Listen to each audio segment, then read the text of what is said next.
Assalamualaikum warahmatullahi wabarakatuh. Bertemu lagi dengan saya Taufik Sangguanto dalam podcast Saling Sapa Jalan-Jalan. Dan jalan-jalan pada hari ini beruntung sekali saya bertemu dengan 3 orang narsum yang luar biasa sekali, ahli di bidangnya menurut saya. Perkenalan, di sebelah kanan saya langsung, Pak. Ya, saya Saiful atau Akbar. Pak Akbar, beliau adalah founder dari Malang Walk Heritage. Malang Walk Heritage. Sebelahnya beliau senior saya, guru saya, idola saya juga. Ya, silakan perkenalan, Pak. Selamat siang, saya Abdul Malik, penulis seni budaya. Saya muridnya Pak Taufik Sangguanto. Ono mana? Ya, sebelahnya teman juga teman ngobrol. Kayak masih junior ya beliau ini ya. Awet ya. Perkenalan Mas, monggo Mas. Selamat pagi Kota Malang, selamat pagi Indonesia. Saya Rubisono, panggilnya Mas Bison. Bison. Saya fokus tentang penulisan di sejarah Kota Malang. Sejarah Kota Malang. Sejarah Kota Malang. Jadi ingin mendokumentasikan, mengabadikan cerita tentang Malang, sejarah tentang Malang dalam sebuah tulisan, gitu ya, melalui sebuah tulisan. Oke, tapi fokus kita hari ini ke beliau saya. Beliau ini hari ini Pak Saiful atau Pak Akbar, panggilnya apa ya? Pak Saiful Akbar. Ya. Dua-duanya boleh. Ya, dua-duanya boleh. Jadi beliau ini founder dari Malang Walk Heritage. Saya begitu dengar nama tagline Walk Heritage itu keren ya. Jadi semacam seperti melihat sudut Malang, sejarah Kota Malang atau peninggalan Kota Malang dengan cara berjalan kaki, uklam bahasa Malangnya. Ya. Bisa diceritain, Mbak? Malang Walk Heritage itu saya dirikan itu karena potensi Malang Raya kan banyak sebenarnya. Kalau Malang Kota saya kira kuliner sama heritage-nya. Oh, gitu. Ya, baik kuliner maupun peninggalan waktu itu. Di samping itu Malang Walk Heritage adalah membantu orang Belanda mencari jejak leluhurnya. Wow. Ya, mencari jejak Berarti leluhurnya. urusannya sama orang Eropa ini beliau ini. Ya, kadang-kadang saya membantu orang Belanda mencarikan rumahnya di mana dulu, makamnya di mana yang meninggal tahun 1925 waktu itu, di mana kuburannya, di mana lahirnya. Wow. Itu saya bantu mencarikannya. Namanya mencari jejak leluhur. Ya, apakah kita pernah mencari jejak leluhur kita? Keren. Ya, apa kita pernah mencari jejak leluhur kita? Di mana kita dilahirkan? Di mana anak kita lahir? Apa pernah kita cari? Jadi dari jauh dari Belanda itu mencari jejak kenangannya, memorinya ya, ini orang-orang itu. Ini mungkin yang perlu kita ambil inspirasinya mungkin. Ya, Mas Malik atau Mas Bison. Jadi betapa orang-orang di negara maju itu sangat sekali, even itu cuman urusan pribadi ya. Saya kan ngomong itu urusan pribadi ya. Cuman sekedar tahu kakeknya siapa, neneknya siapa, pernah lahir di Indonesia, sama mereka ditelusuri. Hal-hal seperti ini kenapa sih di kita kok nggak penting gitu? Kenapa? Karena kesadaran kita pada arsip itu lemah. Memang dari dulu gitu. Iya. Dan saya menonton podcast Mas Taufik tentang Mas Syarif itu kan betapa di Kota Malang yang sebentar lagi berulang tahun pada tanggal 1 April ini menyimpan begitu banyak potensi. Antara lain Mas Syarif yang menyimpan arsip bersejarah, arsip, dan juga Mas Bison ini yang sangat intent pada begitu banyak pernik-pernik, mozaik di Kota Malang. Saya pikir, dan juga Mas Akbar ini juga satu mutiara di Kota Malang ya. Iya. Tinggal bagaimana kita manfaatkan keberadaan beliau secara maksimal. Mengucapkan terima kasih. Iya, betul. Dari apresiasi, memberikan apresiasi, dan saya yakin begitu banyak lagi nama-nama yang akan muncul. Tinggal bagaimana kita mengucapkan terima kasih dan mengapresiasi. Karena dengan itu akan muncul satu energi positif bagi Kota Malang untuk Kedepannya menuju Kota Malang yang lebih baik. jadi Dan mengapresiasi. Karena dengan itu akan muncul satu energi positif bagi Kota Malang untuk kedepannya menuju Kota Malang yang lebih baik. jadi Kota Malang yang bermartabat itu cuma biar tidak hanya sebuah slogan atau hashtag yang sampai hari ini saya nggak tahu di mana letak martabatnya itu. Ketika sebuah kota itu dengan segala potensinya tidak mampu dimanfaatkan oleh pemimpinnya. Terus sampean gimana Mas Bison? Kalau saya apresiasi dengan Pak Akbar. Ya, kita bertiga fans klubnya Pak Akbar. Saya full Akbar fans club. Ya, saya juga saya full Akbar fans club. Masih banyak belajar, Pak. Ya, World Heritage. ya dari Walk Heritage, Malang Walk Heritage. Ya, jadi kalau buat sampean apresiasi tertinggi ya buat Pak Akbar ya. Betul. Soalnya ada 2 poin yang harus digarisbawahi tentang tindakan Pak Akbar. Satu adalah thinker, yang kedua adalah filer. Ya. Kita hanya banyak berpikir aja tapi tidak bertindak. Tapi dengan adanya filer kita bisa berpikir dan bertindak. Ya, soalnya kan nggak kelihatan sometimes. Karena dianggap Pak Akbar ini kok mondar-mandir jalan, ngajak bule. Ya. Itu ngapain sih orang ini kan gitu aja. Ya orang lihatnya kan dianggap yang beliau lakukan ini cuman jalan-jalan aja ngajak bule. Jadi gaet gitu kan. Iya. Hal yang paling buat jenengan berkesan sampai hari ini melakukan aktivitas Malang Heritage World Heritage. Heritage Oh, heritage. ya Walker Heritage itu yang hal yang paling berkesan kan jenengan ketika ada tamu dari jauh mana terus beliau itu datang ke sini untuk apa sampai akhirnya clear gitu loh, membawa kesan mendalam buat yang datang itu gimana? Ya, semua kebetulan karena saya mencari sendiri kan mungkin pertolongan dari Allah juga ya. Ya betul. Di samping juga saya membaca literasi dan buku-buku juga. Ya, yang paling berkesan bagi saya sendiri adalah menemukan rentangan waktu lama. Ya, lama dari Belanda ke sini hanya mencari jejak luhurnya itu di mana, terus apa yang dilakukan kakeknya, neneknya, keluarganya di Malang waktu itu. Terus keduanya, saya bisa menemukan rumah itu. Wow. Terus kedua, dia menangis ya nanti, menangis terharu, hanya ya menangis terharu, hanya berdiri atau kalau berdiri di terasnya. Dia membayangkan bagaimana dulu keluarga saya duduk di sini. Tinggal di sini ya. Nah, maksudnya nama jalannya Oke, kan. Mas karena dia Boblen 1 sehingga pakai nama keluarga kerajaan Belanda. Dinamakan itu, karena dinamakan waktu yang Belanda. Jalan dianggap jalan utama aja. Iya, nanti ada Boblen 2-nya di kawasan Balai Kota itu Boblen 2. Ini malah satu. Wow. Karena itu ada lagi Boblen 3, nanti bagaimana pemakaman sukun dibikin nanti. Sampai nanti bagaimana pacuan kuda dibikin. Sampai 75 itu. Yang 5 mana? 5 itu kawasan Balai Kota. Bentang Semeru jalan Kawi Jen. Berarti Boblen 5. rumah saya itu Boblen Ya, 5. Jalan Kawi termasuk sana itu. Kawi Ya, dan sekitarnya. nanti pacuan kuda Boblen 7-nya baru itu ada Boblen 8 terakhir di daerah industri ya. Baru daerah industri ngomong di perusahaan itu. Ya, Bu. dari sana. Selatan ya? Jadi betapa Malang itu sebenarnya dari awal diciptakan oleh dulu tata kotanya itu konsultannya namanya Thomas Kasten itu. Thomas Kasten, aku aja orang ya Allah. Nah, itu keduanya dan berkesan kali karena dia terharu sekali ya. Dia tidak nyangka bahwa saya juga bisa menemukan rumahnya itu.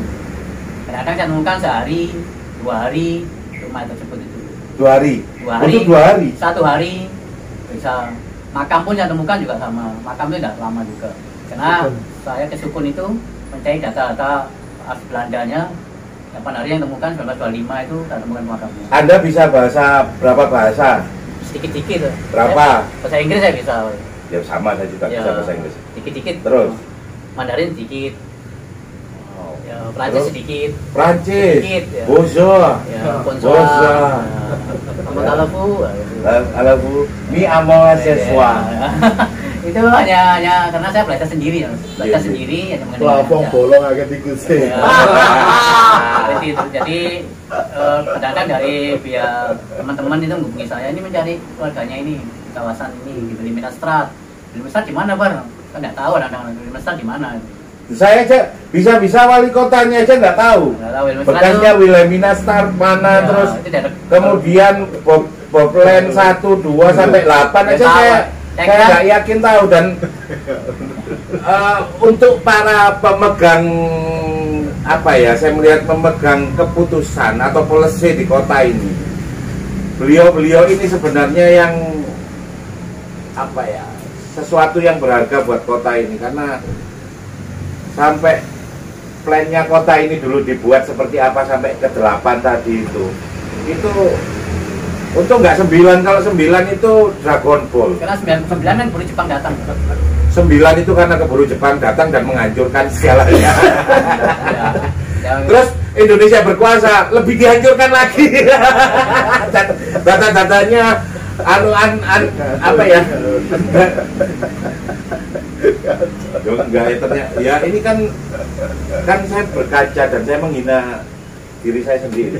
Ini sebuah apa ya? Sebuah kontemplasi bahwa evaluasi diri, bahwa kita itu ternyata mestinya sebuah sistem yang cerdas itu nggak usah maksa buat sistem lagi untuk mundur 100 tahun 200 tahun, mestinya kan yang sudah ada dilanjutkan. Jadi sesuai dengan maunya awal kota ini mau dijadikan apa, tidak maksa seperti sekarang. Buat jenengan sekarang ini maksa apa gimana? saya tidak komen.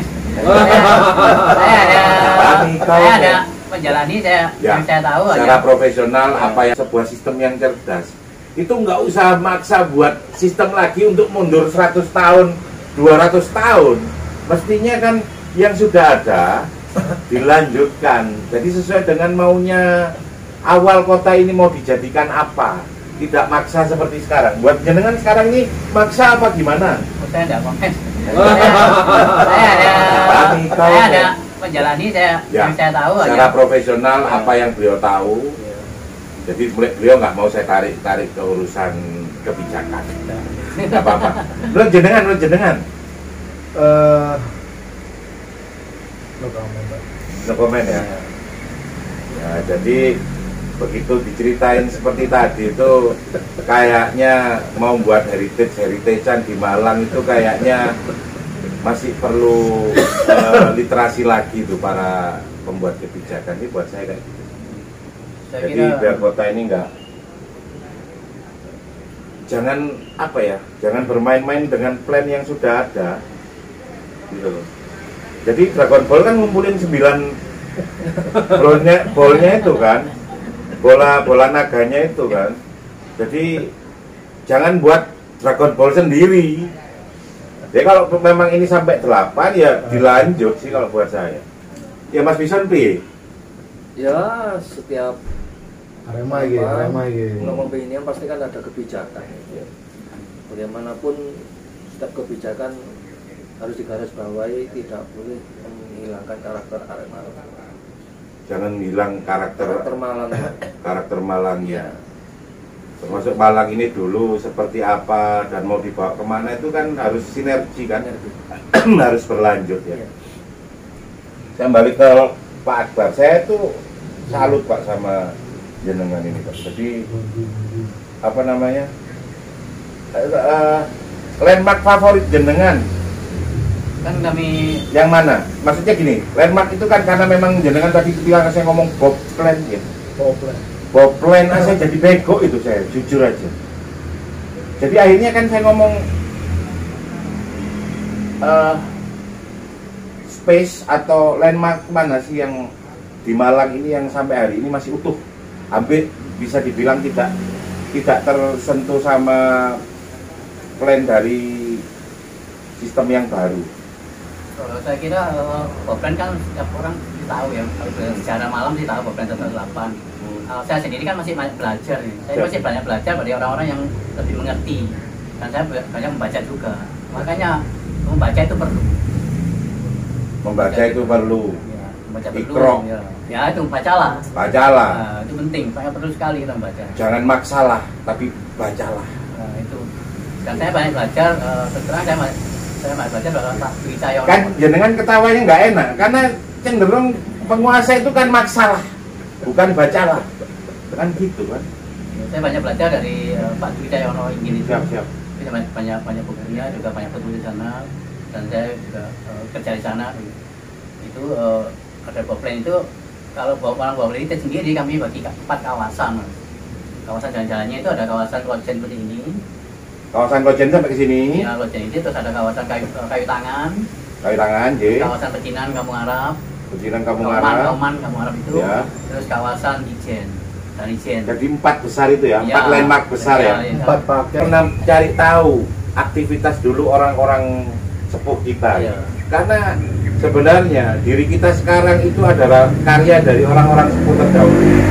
Atau kita membuat karya untuk anak cucu kita ke depan, ya referensinya adalah masa lalu. Bisa jadi gitu Pak Ya, ya. Memori ya, bisa memori juga bisa. Wisata memori. Bisa memori dah ada. Keren ini. Bisa memori ada banyak dari heritage ini kita bikin bisa memori, bisa ada wisata arsitektur bisa, terus people to people, dan saya punya program wisata Medayo. Wih. Wah. Medayo tidak ada. Ini apa namanya? Inovatif. Wisata Medayo. Medayo itu budaya Jawa yang Iya betul. lokal, kearifan lokal. Iya. Keren banget. Dari Medayo ini nanti kita disuguhi pisang goreng, telur godok, kopi, teh, kalau pendem, terus di rumah yang ada memorinya. Nanti yang punya rumah itu menceritakan tentang sejarah rumah itu. Dan handphone ditaruh aja, kita diajar mendengar handphonenya. Kecuali kalau kita foto. Kalau kita mendengarkan seperti misalnya ya Mas Malik ini tuan rumahnya, dia bercerita ekspor tentang rumahnya dulu bagaimana dibeli di mana, tinggalnya siapa, terus kita mendengarkan sambil minum kopi, gabung, kentang godok, karena enak juga, asik kan. Ada berapa titik? Kalau sini Jangan punya referensi berapa titik kan sekarang? sebenarnya di internetan itu.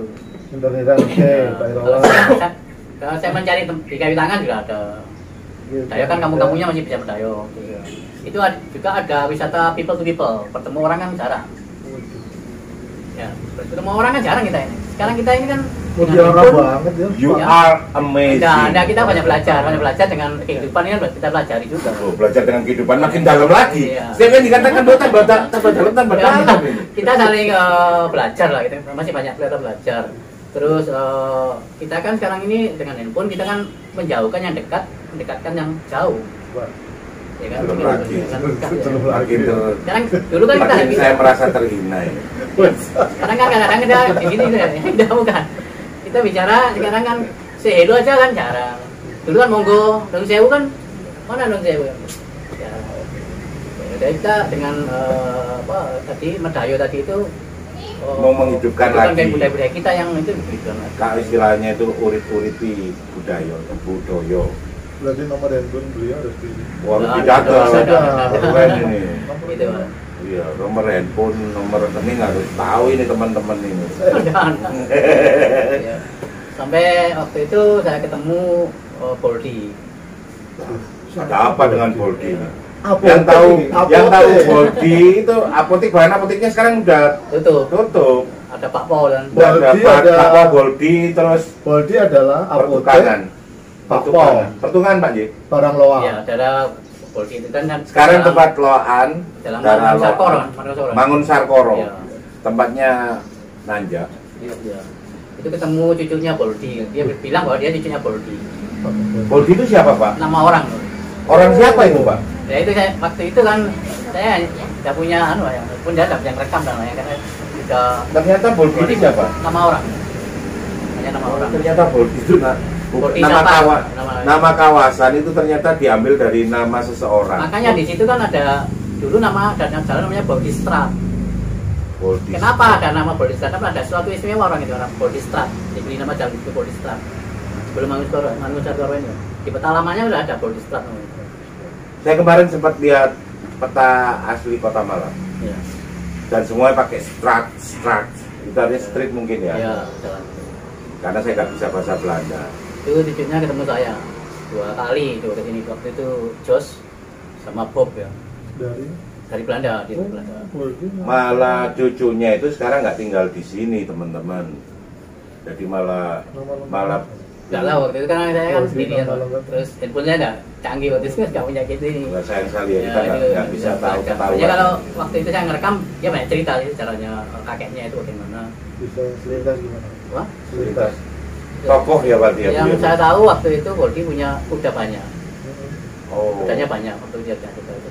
Berarti di sana ada istal kuda dong. Iya katanya, dia bilang. Tuh, kan nggak banyak tahu kalau di daerah Boldi itu cuman 200 meter dari rumah saya. Saya Zainul Arifin gitu Iya, dalam. itu dia. Ternyata ada istal kuda dari situ. Si Bob cerita pada saya waktu itu, dia kakeknya punya kuda banyak, Berarti ada istal. Boldi menuju istalnya. luas. Jadi ratusan kuda, bukan dia Berarti kudanya arrange. disewakan, juga dijual kan, jual ke. Jadi ranch. Bayangkan waktu itu tahun-tahun segitu kan pasti kaya sekali Mas. Kenapa menjadi pertanyaan saya? Kenapa waktu itu kan saya nggak tahu waktu itu body itu siapa aja gitu. Karena ada namanya body strap, berarti kan orang yang terpandang atau orang penting di situ kan. Dan Di rumah Mbak Ratna Indaswari Ibrahim, di mana di tahun-tahun 2000-an itu rumah ini adalah satu epicentrum untuk diskusi pemikiran, sastra, seni budaya di Kota Malang. Dan ada toko buku kecil, kemudian ada kamar Mbak Ratna Indaswari Ibrahim dengan perpustakaannya yang penuh dengan perpustakaan. Dan di ruang tamu ada banyak kegiatan diskusi tentang Tan Malaka, monolog Munir, dan begitu banyak lagi diskusi-diskusi. Sayangnya tempat ini sekarang sedang vakum dan sekarang menjadi satu studio foto juga Biro Travel. Dan salah satu karya Mbak Ratna Indaswari Ibrahim adalah kumpulan lakon di kota kecil. Lakon di kota kecil. Dan begitu banyak lah karya-karya Mbak Ratna, ada pecinan dan begitu banyak sekali. Dan saya pikir satu mutiara yang Harus kita kumpulkan satu-satu. harus kita rawat, tidak boleh diabaikan. Ucapan terima kasih dan menghargai para pendahulu menurut saya itu satu bentuk sebuah kemartabatan untuk Kota Malang. Ya, bentuk sebuah kemartabatan sebuah kota. Bagi sebuah kota. Ditutup dengan kata bentuk kemartabatan sebuah kota. Podcast Saling Sapa Jalan-Jalan pada episode ini cukup sekian. Semoga ini membawa manfaat buat kita semua, dan semoga ini bisa menginspirasi Pak Akbar, Pak Malik, Pak Bison, ini bisa menginspirasi. Taufik Saduan. Ya, saya cuma